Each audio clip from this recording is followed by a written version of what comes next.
skip it. See it or skip it. See it or skip it. Welcome everybody to a new See It or Skip It, where we're going to be talking about Five Nights at Freddy's, the sequel. Plus, we've got Oscar possible winners. Oh, yeah. It's that time of year. We've been watching everything. We're tired. We got raccoon eyes, but we're here and we're ready to talk about some stuff. But right off the top, there was some huge news in Hollywood. We normally don't delve into news, but this is too big to not discuss. Yeah. This Warner Brothers Netflix deal is officially in progress. There's a chance it might not go through. Apparently, contractually, if it doesn't, Warner Brothers is going to get $5 billion from Netflix for it not happening. But the cards are on the table. What's going to happen to movies? What's going to happen to theaters? And is Netflix the right purchase? Kent, what do you think? One thing is for certain, everything is about to change. Like, we've seen Netflix take over, right? It killed Blockbuster. I really blame Blockbuster for this, by the way. Mm-hmm. Right? They killed the movie industry at this point. They could have bought Netflix when they had the chance. Yeah, sure. And they didn't. But no, I think as far as as movie screenings, as movies in theaters for more than 2 weeks, almost gone. Mm-hmm. And I think other studios will try to compete with that and release movies on their streaming services just as quick. Yep. There's so many of these mega mergers, like Paramount just did it with Skydance, yeah. And now we have this that it reportedly is around a $70 billion deal. Mm-hmm. Rebecca, do you see this having any silver linings for you as a consumer looking at HBO Max, looking at everything that Warner Brothers have? Do you think Netflix is a good person to partner with? Gosh, I don't know. Personally, I'm actually really scared. Okay, what are you scared about? I don't like change. Same. But I don't know. I am such a big proponent of seeing things in the theater, and I think the movie theater deserves to thrive. And with Netflix and their whole business model, I just don't see that happening. And with everything that happens behind the scenes at Netflix, talks about we need to make movies that people can be on their phones during. We've seen examples of that. Yes. We've seen examples of it, and I don't want that. So what are your thoughts? Well, I think Leo is scared right now. Yeah. I think physical media is the biggest thing we got to worry about. Yeah. Because that's never even been on the topic of Netflix's mind as far as releasing their content on physical media. It's usually a gimmick for them to do that. Right. Warner Brothers, honestly, it's been a studio that's been struggling for a while. It was up between Netflix, Paramount, and I believe Comcast put in some bids as well. It's picking the lesser of evils more than anything, I think. Netflix does have the platform to be able to do what they're doing still and work with them. I'm worried about price increases for your monthly Absolutely. Netflix. I'm worried about creative projects going away because now it's just one studio overseeing everything. I'm sure James Gunn is a little bit concerned about what's going to happen. Snyder fans are ecstatic, I'm sure, in their weird hopes. The part that makes me sad is David Zaslav, who I've never really liked as the CEO. This is more business talk, is keeping his job. Which is why, I feel like his job. Yeah, there's a chance that he'll be done once the acquisition's over. Hopefully, because I think he's run it into the ground. They've so made many good rumors movies this year, but his decisions have been They've made horrible. good movies, but they haven't had faith in those movies. Correct. Which is insane. Or they've made tax write-off movies too. Maybe now we get Batgirl. Yeah. Okay. And we'll see. They're acquiring a lot of debt, I believe, from Warner Brothers too. Right. Still debt that they are getting from AT&T when that merger. Like, there's been so many mergers, so many debts being collected by Warner Brothers that half the payment for Netflix is probably just clearing that out and inheriting it at the same time. I don't know what the future holds for Hollywood right now. This is a big industry shifting move, and if it goes through, which everything sounds like it's probably going to, especially with the administration now, that it's not really looking at the oversight of mega mergers like this. Sure. We can only kind of watch and hope that things don't go completely off the deep end. Can't wait to visit the Spirit Halloween in the Water Tower. Adam made me sad. Adam Sandler is the Animaniacs in Batman. the corner there somewhere.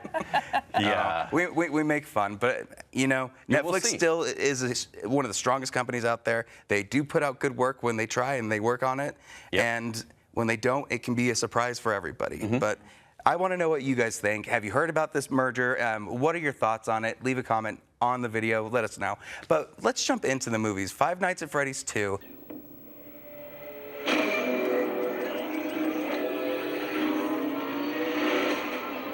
What do they want with my sister?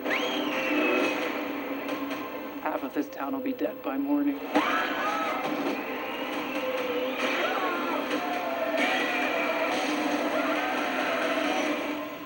is the big one that I think all the kids are going to be running out to and seeing. It's PG-13. It's from Blumhouse. I actually interviewed the director for it when the first film came out. And one thing that I noticed after watching was like, man, this PG-13, not really showing a lot of the horror or the scares, just a lot of like setup and then cutaways. Yes.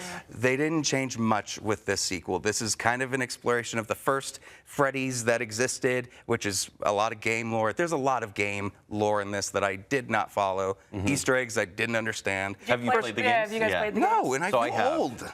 Oh, I guess you're younger. So I'm younger, yeah, right. Yeah. I have younger kids who will play this game, and I'm like, I need to find out what's so fun about Kids this. love this game. And they love it. And they spend hours telling me about the lore, and I'm like, that's kind of fascinating. The lore is insane. There's It a is. whole book series. Yeah. To accompany the J.R.R. game. Tolkien has been working. Like, for real. To the point where the first movie is like, we're not going to follow that lore. We're going to make our own. This movie is overcorrect and be like, just kidding. We're going to try to wrap it know around. what everybody wants. But the problem is, it meanders because it's trying to find its footing, and it never does. So the first movie released both in theaters and on Peacock, Yeah. I want Yep. to say. Did they do that again? No, right now it's only on streaming. I believe so. I mean, only in Yeah, in theaters. theaters, yeah.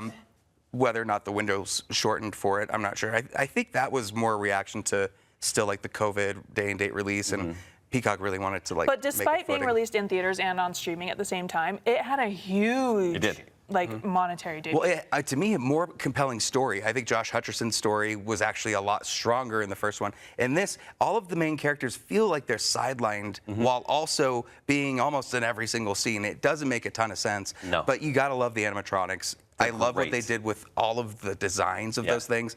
But I can't watch a scary movie where they're not really delivering on the impacts. They're just setting them up and moving Yeah. on. And the ending, did it end?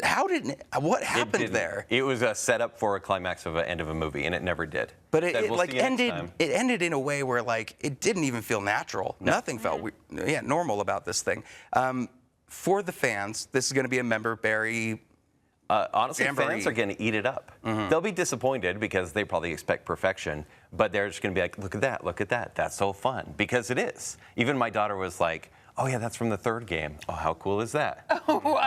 That said, it is a gee whiz file. That's pretty much what it is. Can I tell you the biggest wastes? Yeah. McKenna Grace.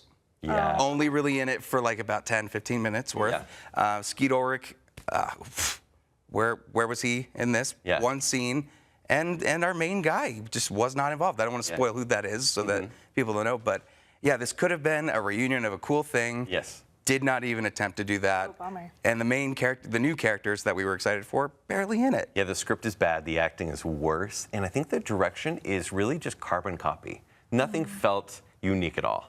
It was Yeah. like, we're making this movie because the first one made money, and I was like, Sure. no, give us something better. Yep. It both feels like it knows everything about the fan base, but also isn't really interested in building too much of it. They just, here it is. Here's what the story is for Money, it. please. And they're probably going to get some money for this. I definitely, it was really strange not understanding things. I felt like my mom watching a Marvel movie for the first time, where it's like, yeah, everyone else But at the is very excited. least, you should be scared. Yeah. Right? And there's one laugh in the entire movie. Oh, bummer. And that's So it. no scares, no laughs. Yeah. Just setups. Yep. Oh, bummer. Jump scare galore is Sure. the big thing. But I don't know. It's a skip it for me. Skip it unless you're a true fan. Yeah. True believers, you can go Indeed. check it out. Enjoy that if you will. Well, it's much ado about nothing. Let's Yeah. jump over to the new Shakespeare geez, adaptation, Louise. Hamnet. Is it true? You know everything about a person by touching them here. Not everything.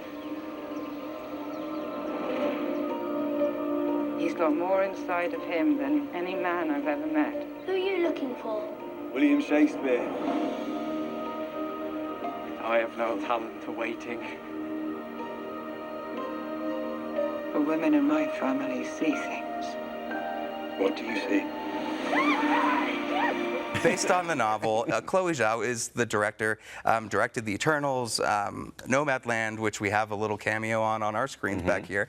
She's an incredible director, and this is an incredible film. Yeah. Rebecca, what do you think of this? Oh, yeah, I loved it. I've been really looking forward to it. I really love Chloe Zhao. I read an interview where she was talking about working on something like this versus The Eternals, whereas with The Eternals and any kind of Marvel property, really the world is your oyster because you have the volume, right? And you can kind of film anywhere and anytime. But working on something like Hamnet, you are really constrained with like your set pieces and your locations, and that makes it more personal, and that allows you to flourish creatively. And you can really feel that in Hamnet. It's very beautiful. It's very gorgeous to look at. The colors, the scenery, the staging, the setup, everything about it is beautiful. I will say, I think it suffers a little bit from overhype. No. Right, and we're like, we love it. The trailer that had the blurb that says the greatest Best movie of all time. That's crazy. It was really good. It was really Yeah. good. But I was expecting to cry a lot more. Okay. I've heard a lot of people leave the theater saying, yeah, our entire theater was sniffling, crying, and I get it. Yeah. Very emotional, very moving. It broke me. I'm not immune to feeling sad. I just expected to cry a lot more. Okay. Well, here's the thing. For audiences that have not known anything about Shakespeare and have not wanted to, this is actually a pretty good approach for them because these characters feel so real, I've never thought of Shakespeare as Paul Mescal, let alone think that like this is a person with flaws, with a deadbeat dad, positives. basically. Deadbeat dad. Yeah. And Jessie Buckley, that is the best actress performance of the year for me. I'm already calling it right now. If we're gonna eventually do an FYC episode where we make our predictions on air to like, put our money where our mouth is. Well, yeah. And I'm going to start right now. Jessie Buckley for Best Actress. Yeah. And what is the Jupe, the young actor? Jacoby. Yeah, Jacoby Jupe, who his older brother also is in this film. Incredible performance for a kid is insane. Yeah, he's not in it for very long, but he leaves a huge impact. Yeah, to the point where you're like, why is this called Hamnet, right? And then when you meet the kids finally, you're like, oh, okay. Where's this going to go? Even though you know the story, it goes in some beautiful directions. It takes its time, though. It does take its time. That is the one thing I wish from this movie, is I wish I had more time to invest in their relationships. Yeah, okay. Because it feels like it just progresses from one scene to another, and you were just kind of expected to believe their relationship has deepened. I would have loved to have spent more time doing that. Yeah. Something else I did really love, they don't beat you over the head with the fact that, hey, Shakespeare, you know Shakespeare? I loved that. Yeah. Where they're like, does he It's write just a plays? family. I don't think they say his name once until you get to the play the at the end, end, right? yeah. And I was like, okay, I'm into this. This honestly could be any family. Right. Yeah. Which makes it so much more powerful and relatable because it's like you put these people on a pedestal, one of the greatest screenwriters of all time and all that, and it's like, Screenwriters. he's just playwriters. What would it be? I Playwright. mean, now. They had screens. Yeah, back indeed. then. I'm sure. With puppetry and marionettes and stuff. I think this is one that everyone is going to enjoy. And even if you're not a fan of Shakespeare, go give it a shot. Eat your vegetables. You might come out pretty happy. Yeah. It is a good family drama. It's a story about grief and the grace that can happen with grief too. And that was so strong, especially in the ending. This is definitely a see it for me. Oh yeah, see it for sure. Yeah, see it. One of the best of the year. Best of the year, and there's going to be more coming because we have so many things we have to watch. Marty Supreme is coming up soon, and I cannot wait to discuss that. Can't wait for you to see. I need to see it. Oh, Yeah. it's so good. Okay. Oh, speaking of hype, take it easy. We'll get there. Timmy, we're getting you your Oscar. Well, let's talk about this Netflix film that we kind of skirted past last week. Sure. Jay Kelly. Jay Kelly, so handsome. Look at you. You're the American dream. The last of the old movie stars. I'm down here. You're up there, you're down here, you're in here. We did this together. See you, Dad. I'm leaving on Saturday for Paris. This is your last summer. It'll be so lonely here without you. No, it won't. You're never alone. Really? I think I'm always alone. Thanks a lot. Go ahead. Yeah, so Jay Kelly is. Yeah, can you two men try to pitch me? I No, haven't do you seen I'm not ready. I don't want Do to. you want me to sell it to you? If you could. I can't. I don't care enough. If you love Noah Baumbach and his like deliberate style, then maybe you'll like it because this is George Clooney kind of just quietly wisecracking the entire movie and thinking about and reflecting on like his past, and he views his flashbacks in person. And there's some like interesting style to that. And then he tries to make his relationships in the current day good.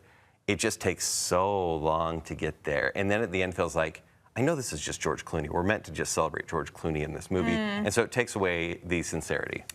This is one of those movies. I didn't sell it, I know, but no. Here's my try. I'm going to try to sell it. Ready? Okay, I'm ready. Okay, so this is one of those movies where every year these come out. Remember Hollywood and its glory days? Yeah. If you do have a bit of nostalgia for it and you love looking back at those times, this is interesting to look at an actor going through his glory days and looking at the fact that he's going to be retiring soon, you know? And what happened with his relationships with his family? What were the sacrifices that he just completely hurt other people for doing his own thing? Yeah. Adam Sandler, I think, is the best part of the movie. Yeah. Supporting actor, he's probably going to get nominated for it. You think? If there's any heard- nomination buzz for this, it's probably going to be coming from that. But everything else, it didn't really connect with me the way that any of the other Hollywood type films like this had. Yes, especially the ending, where it felt really insincere with there's a montage of movie clips. And it's, can I spoil it? Well, No, I won't spoil it, but it's so meta. You're and there's a literal fourth wall breaking point where I was like, okay. Rebecca, what is the main crux of why you're like, I'm not sold on? Is it George Clooney as the lead? Is it throwback to old Hollywood? Or is it just an uninteresting premise? I really like George Clooney, really like Adam Sandler. I do like Noah Baumbach. The way the movie has been pitched to me is old wealthy white guy retiring, and we're supposed to He's feel a little bad, sad. and we're supposed to feel bad for him. That doesn't really sell it for me. Yeah, accurate. I like all the pieces, but the way I have heard it be pitched to me doesn't make it sound very appealing. They're beautiful Italian settings. Okay, If so they're it's just real. at George Clooney's house. Actually, yes, good call. Oh man. Well, I do like that in the press ring he has started to embrace being Batman again, so that's fun. Yeah. I'm glad that he's making a joke about it, but still, I enjoy that. Yeah. Not for me, Kent. I'm sorry. I know. Was this for you? No. Oh. Well, Yeah. why are we talking about it? Just cuz. Kent's been dying to talk Oh about my it. gosh. I'm dying to give it a meh. Yeah. And skip it, moving on. But definitely, if you guys are interested in that particular subgenre of drama, going back to those period films, this might work for you. Yeah. It just wasn't a sell for us. It might just be because there's so many other big things that we're watching, it's falling in the crack already. Well, I mean, in a year where the studio came out, right, and you see the hijinks that happens, maybe or maybe not, this feels a little dry compared. Yeah. Yep. Well, maybe next year there'll be a new Noah Baumbach that everybody can jump into and love. I think he's a great writer. Yeah, Is he working with Greta Gerwig on the Narnia movie? it's a good question. And I mean, aren't they married or They're together. Yes. Okay, so he might, look over some stuff, or she might look over. She could have looked over his stuff a little bit and helped with that. We could have, yeah. Let's move on. Okay. I love talking about that movie, though. You guys talking about Jake Kelly for 10 more minutes? Well, if you can notice on our set here, it is Christmas holiday season, and holiday movies are coming out. There's one that's on streaming right now on Prime Video. Oh, what fun! And this is starring Michelle Pfeiffer, my favorite Catwoman. Babe, she's such a babe. With a southern drawl in this. She decides that she is done being the matriarch during the holidays and having all of the disrespect given to her while all she's trying to do is do good things. And the one thing that this person has wanted to hear over everything else is, do you need help with what you're doing? And I like that they bring that up. She decides to go on her own holiday, let the rest of the family try to figure it out, which is a stacked cast. We got Felicity Jones, we got Jason Schwartzman, we've got Dominic Sessa again coming back. That's it. Dennis Leary, Haley Lou Rose, Joan Chen, Chloe Grace Moretz. Chloe Grace Moretz. Huge cat. Ava Longoria shows But up. this doesn't feel like a paycheck movie, and I think it's because Christmas films get a pass. Do you agree with me? Oh, yeah, I mean, they do. They're cheesy, but they do. It does feel like everybody is there just to have fun. Is And this I'm the having fun Hallmark with vibe, or is this something a little deeper? It's Hallmark Like a character elevated. family piece. It's Okay. here because while it does have that premise of Michelle Pfeiffer, her character gets fed up of the typical thing that I think women experience during the holidays, moms especially, of like they take on all the pressures and reap none of the rewards of the holiday. But to get to that point, it's nearly an hour into the movie. The movie itself is pretty meandering, but it feels more like a slice of life character, see how this family dynamic is. Okay. And then she actually snaps and then goes on this little road trip by herself. But I was never bored. I really enjoyed watching all of their like family dynamics, all their interactions, and at one point I was like, when does the plot show up? But like. It almost doesn't need to in this case. There's so many people going through that door. You would think the plot would enter at some point, indeed. but it doesn't. Like it almost doesn't. It was just nice. It was just nice, and directed by Michael Showalter, and I'm a big Michael Showalter fan, so I'll show up for anything he does. I like the holiday aspect of it, where this is a family that is much like everyone else's family. They're talking about Christmas Vacation. They've got A Christmas Story playing in the background. They're referencing all these classic films. While this one is not a classic itself, I do think it recognizes that, and that's what makes it so strong. And probably one that I would say you should see definitely during the holiday season. This would be a great one to watch with your family. Yeah, totally. It was cute. Are you a Hallmark Christmas fan? No. Okay, all right. No, like I'll Just Hot Frosty. Yeah. Oh, wow. Which, you like that if you're weird. That's me. Okay, I see. Yeah, but I'm also not like I gotta watch every Christmas movie that comes out. It was cute as a character slice of life movie. A lot of fun. Okay. What is this? Are you going to watch it? I mean, did we sell you on this? Dominic Sessa. Dominic Sessa. Listen, My friend Dominic Sessa. if I'm cuddling watching a Christmas movie, I will choose this one. Okay. Hey, Fair? it's nice. It's a good cuddle movie. Okay. Me and my Pomeranian are gonna have a good time. Oh man. Well, there was one movie that we left off the books because I don't want to say it, the name of it, because I don't want to be fired. But we have to bring it up. Here's the title of it. Now, it is meant to be exactly what you think it is, and we're all going to be safe and not discuss the name. Yes, we are. But we are going to talk about this silly comedy that's much akin to The Naked Gun that honestly was very funny, but not one I'm going to be revisiting. Rebecca, what do you think? I don't know if I went to you first last time. Yeah, no, it's good. I know you like this movie a lot. I did. It is very British. Yeah. You have to like British humor. Downton Abbey, too. You really got to like Downton Abbey. I've never seen a thing of Downton Abbey in my whole life. Okay. This prompted me of like, oh, maybe I will give Downton Abbey a shot if this is what it's like. It's not. Well, I know it's not exactly like this, but it is like The Naked Gun. The joke per minute ratio is insane. Like where you have to be paying attention to the screen. You do have to be paying attention because there's written gags, there's audio pratfalls, all that kind of stuff. Like you have to be paying attention, and it is hour 43 minutes, I believe. A little bit long. Like the gimmick can only go for so long, right? But it was still a lot of fun. Thomasin McKenzie, I did not believe her as a comedic actress, but I thought she did great in this. The cast overall I thought was very fun because they're all embracing it and leaning into it. My husband, dying. He loved every second of it. Yeah, but he's also a big Jimmy Carr fan, and Jimmy Carr wrote and directed, I think, The Jimmy Carr humor and the puns in this really work. And this is very much a dad pun movie. I'm surprised you liked it so much, because I thought I was giving, these types of jokes to you all the time on the show. I don't like it when you do it. I like it when the paid professionals do it. Oh, okay. You conditioned her. Give him some credit. Yes, I did. Yes, I did. But it is one that I love this type of humor. I love when everything is punny, and I love when they tell you like a completely different line from what they're actually doing, and it only makes sense by the way that it rhymes or something like that. Like the inspector, his last name is Watts, W-A-T-T, and so there's a whole who's on first gimmick trying to talk about this inspector and his last.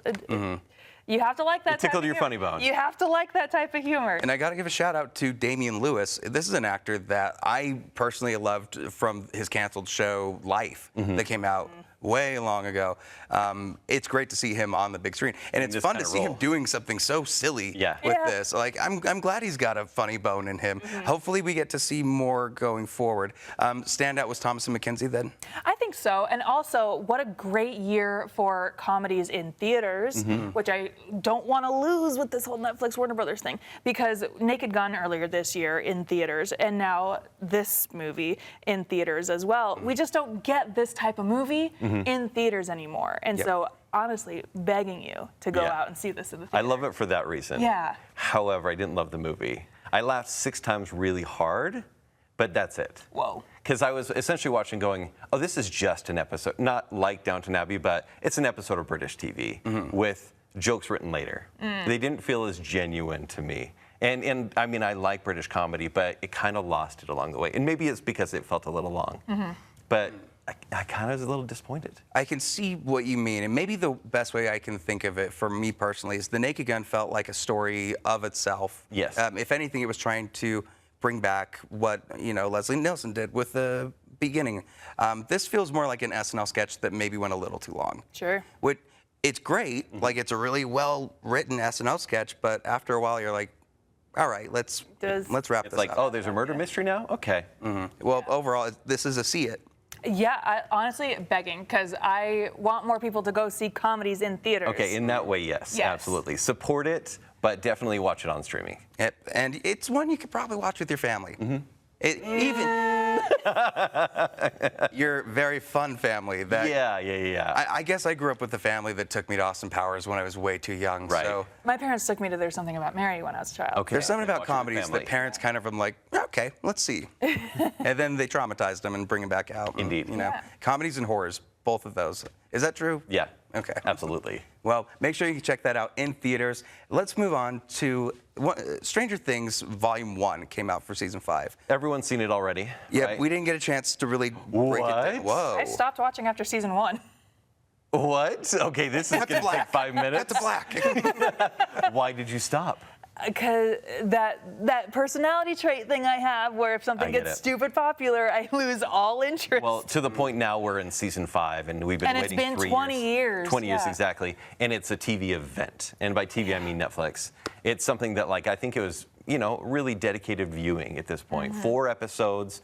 We've got 3 more at Christmas and 1 big one in the movie theater. And I think Netflix on New Year's Day, they want people to pay attention. No, they want people to pay. There's a reason that they've Pay, split this period. up with Volume 1, Volume 2, and then the other one being on New Year's. That's 3 months worth of Netflix. that feels manipulative of my wallet, and I don't like it. It surprises me because Netflix was such a big proponent of password sharing back in the day. Yeah. When I worked for them, I remember that was Love a big is sharing selling. a password. Or even just like, you can only do it for a month. Watch your favorite show. Then you do whatever you want. Come back for the next season. Now they're like, we shouldn't do that anymore. We're going to buy a big studio, so we might as well get as much as we can. I don't like that approach. I think it makes these seasons feel way too long, and you forget stuff. Like Wednesday was a perfect example where once that second half kicked in, I think it lost all momentum, and it didn't trend the way that I think they were really hoping for. What do you think of the finale of this, though? Did it set it up right for Christmas when Volume 2 comes out? Finally, yes. It took 4 episodes, but by that 4th episode, it's cool. And you won't care because you're a little behind. But it gets to a point where you're like, that is it. That is exactly what I wanted to see. Very cool. Like, it kept me on my seat. That said, the acting in this is not great. Like, the kid actors have got much worse over time. And they're main stars. Yeah. The visual effects, I'm a little surprised with, aren't looking as crisp as I was hoping. Sure. From what we heard, there's like a $400 million budget attached to all of this. 400 million. So definitely, I need to see it on the screen, or it just went to somewhere else. Who knows? The villain in this has a whole complete makeover that I think takes away the Freddy Krueger-ness of how evil he looked to now just generic Do we animated sympathize villain. with him now? No, not yet. Not yet. Yeah. But I do think this is worth checking out, especially if you just want to see how this ends. We've been waiting for so long. Yeah. We might as well see it through. 84 years, yeah. But rough start. We'll see what happens with Volume 2. Right. Yep. Well, that about does it for this episode. Thank you, everybody, for checking in and watching with us. Make sure that you scan the QR code here so that you can go to all of the other Cedar Skip It stuff, our interviews, our other reviews, so many things coming down the pipeline. And I want to thank both of you guys for coming on. Kent, where can the people find you? You can find me at ShowtimeShowdown.com for my reviews or the Bacon Cell podcast. Rebecca? You can find me every week at the Geek Show podcast. So cool. Thank you again so much for watching. Here's a sneak peek of what we're going to be talking about next week.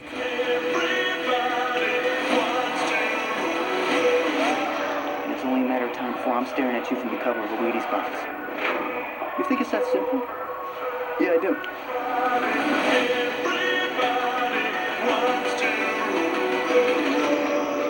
What is my plan?